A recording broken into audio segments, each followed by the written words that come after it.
Guest हमारे साथ जुड़े, उससे पहले हम एक सर्वे आपको फटाफट दिखा देते हैं जो हमने आपके लिए किया। जी हाँ, वो सर्वे बहुत क्रूशियल, बहुत इंपॉर्टेंट है। सवाल नंबर 1 आपकी स्क्रीन पर, भारत का ऑस्ट्रेलिया से यूरेनियम खरीदने के फैसले को आप कैसे देखते हैं? क्या कहा जनता ने? जनता की राय क्या है, उनका वोट क्या है, वो अब आपको बता देते हैं। जी हाँ, 64% लोगों ने कहा बिल्कुल सही फैसला, 12% लोग कहते हैं इसकी जरूरत नहीं थी, 19% लोग कहते हैं देश के लिए जरूरी है, और 5% ऐसे लोग हैं वो कह रहे हैं कुछ नहीं कह सकते। तो यूरेनियम खरीदना कितना इंपॉर्टेंट है वो हमने सर्वे में पूछा। इसके अलावा सवाल नंबर 2 आपकी स्क्रीन पर आने जा रहा है दर्शकों, क्या भारत ऑस्ट्रेलिया की यह साझेदारी चीन के बढ़ते प्रभाव को चुनौती देगी? सर्वे क्या कहता है आपको सर्वे दिखा देते हैं। सर्वे सेज करीब 51% लोग कहते हैं हाँ काफी हद तक, 27% लोग कहते हैं ऐसा नहीं है, 20% लोग कहते हैं चीन को अब टेंशन होगी, और 2% लोग ऐसे हैं जो कह रहे हैं हम कुछ नहीं कह सकते। They are neutral, they are saying 2% उनको कोई फर्क नहीं पड़ता। सर्वे का तीसरा सवाल आपकी स्क्रीन पर आने जा रहा है दर्शकों, क्या भारत को परमाणु ऊर्जा पर और ज्यादा निवेश करना चाहिए? सर्वे क्या कहता है? What survey says, let's see on a screen. 84% लोग कहते हैं हाँ भविष्य की जरूरत है, 12% लोग कहते हैं इतना निवेश काफी है, सीमित स्तर पर करें, 4% लोग कह रहे हैं, और 0% लोग ये हैं कि कुछ नहीं कह सकते। जी हाँ, अगले सवाल पर आते हैं। सवाल नंबर 4, क्या भारत अब चीन को घेरने के लिए रणनीतिक साझेदारी तेज कर रहा है? बहुत क्रूशियल स्ट्रैटेजिकल सवाल है।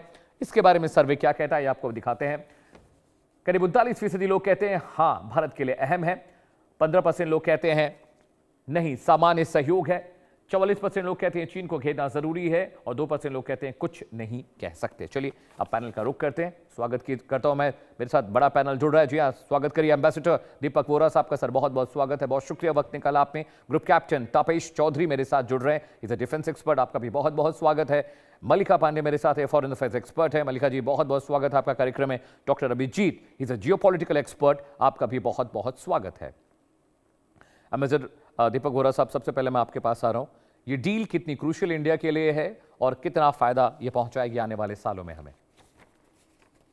बहुत बहुत धन्यवाद sir, thank you very much. आपने मुझे मौका दिया आपके शानदार प्रोग्राम में शरीक होने का, और बाकी जो 3 विशेषज्ञ आपके साथ हैं उनकी जानकारी मुझसे कहीं ज्यादा है।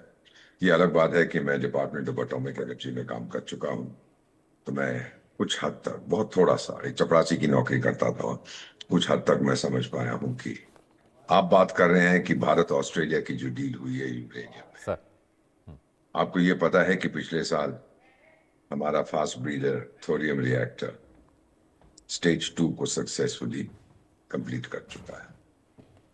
ये क्या है सर? ये फास्ट ब्रीडर थोरियम रिएक्टर, ये अंडमान निकोबार की जो का समुद्री तट है वहां पर ढेर सारा पाया जाता है, केरला में पाया जाता है। इसकी एक चीज है, यूरेनियम यूज करता है अपने आप को चलाने के लिए, और फिर क्योंकि फास्ट ब्रीडर है, ये भारत एकमात्र देश है जिसके पास ये कमर्शियल टेक्नोलॉजी है, क्योंकि ये फास्ट ब्रीडर है, तो ये 1 लीटर अगर मान लीजिए यूरेनियम है, 1 किलो यूरेनियम यूज करता है, तो उसको उसका प्रयोग करने में 2 किलो और प्रोड्यूस करता है, जो फिर रिएक्टर्स में जाके ये खुद एनर्जी नहीं बनाता, ये फ्यूल बनाता है जो रिएक्टर्स में जाके एनर्जी देते हैं। अब मैं आपको एक चीज और बनाना चाहता हूं सर, आपको याद होगा एनवायरमेंटल कॉन्फ्रेंस हुई थी पेरिस में, मैं था वहां सर।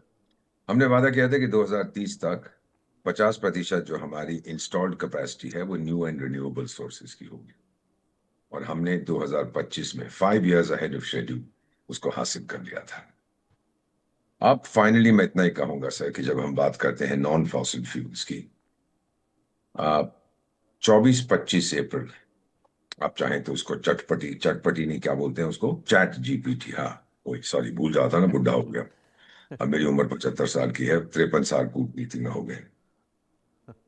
24-25 अप्रैल को सर हमारी डिमांड फॉर बिजली भारत में हमारे इतिहास में सबसे ज्यादा थी, 256 गीगावाट में, 1 गीगावाट में 1 बिलियन वॉट्स 9 शून्य होते हैं। और मैं सुनता था सर बहुत चैनल्स पर, बहुत डिबेट्स, पार्टिसिपेट नहीं किया बट सुनता था, अजी अब तो बस देखिए ट्रिप हो जाएगा, ये हो जाएगा, वो हो जाएगा, सारा देश में अंधेरा हो जाएगा। और खासतौर से जो ऑपोजिशन के लोग थे वो तो भांगड़ा करते थे। एक भी घर में अंधेरा नहीं हुआ, क्योंकि 256 गीगावाट की जो डिमांड थी सर, उसका 1/3 हिस्सा मालूम है किसने दिया हमको? सूर्य देवता ने, solar energy 85 gigawatts.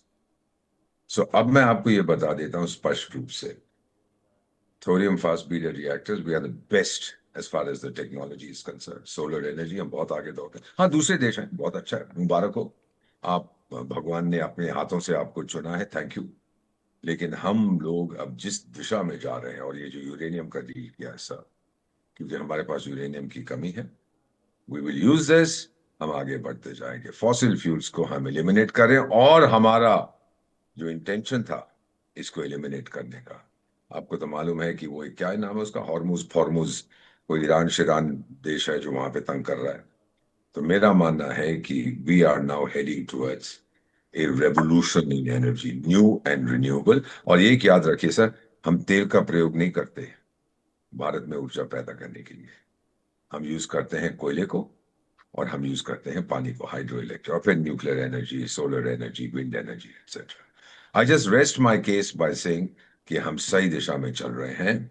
The future belongs to non fossil fuels, और इसमें वंदे मातरम बोलो, वंदे मातरम, वंदे, हम सबसे आगे वंदे। All right I sir, rest.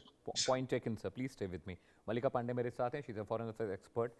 मल्लिका, जिस तरह की कम्युनिकेशन और डिप्लोमेसी भारत दिखा रहा है कई सारे मुल्कों के साथ, it's a very good sign for India.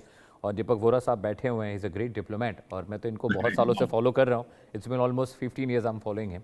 लेकिन बड़ा मसला ये भी है कि हमारे जब रिश्ते बाकी मुल्कों के साथ बेहतर बनते हैं तो जो हमारे कुछ पड़ोसी मुल्क हैं उनको दिक्कत होती है, जैसे चाइना, पाकिस्तान, इन देशों को बड़ी दिक्कत होती है जब डिप्लोमेटिक सक्सेस भारत को मिलती है। इस तरह की डील प्रधानमंत्री नरेंद्र मोदी कर कर आते हैं, वो अबू धाबी जाते हैं, वो यूएई जाते हैं, वहाँ पर वो क्रूशल क्रूड की डील करके आते हैं, तो बाकी जो हमारे सो कॉल्ड मित्र राष्ट्र हैं उन्हें बहुत तकलीफ होती है। चाइना के लिहाज से, पाकिस्तान के लिहाज से ये कितना बड़ा आप देख रही हैं सक्सेस है भारत के लिए?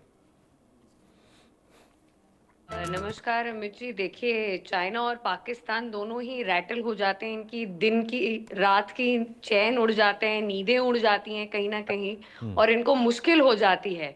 क्योंकि जब भी मोदी जी जहां भी जाते हैं, देखिए वो केवल एक विजिट नहीं है, वो एक मूवमेंट बन जाता है। आप इंडोनेशिया में देखिए, सबसे biggest Islamic population in the world Indonesia में है। वहां पर हमारे प्रधानमंत्री जी जाते हैं, वो कोई बीजेपी के स्पोक्स पर्सन तो नहीं थे, उनके प्रेसिडेंट कोई बीजेपी के स्पोक्स पर्सन नहीं है, इस्लामिक देश है।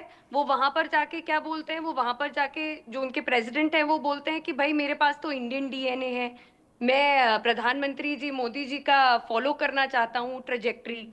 तो ये देखिए, और स्टेट ऑफ ऑनर, सबसे हाईएस्ट सिविलियन ऑनर उनको दिया जाता है, और ये वही इंडोनेशिया है जो 1965 में सपोर्ट करता था पाकिस्तान को, चाइना को।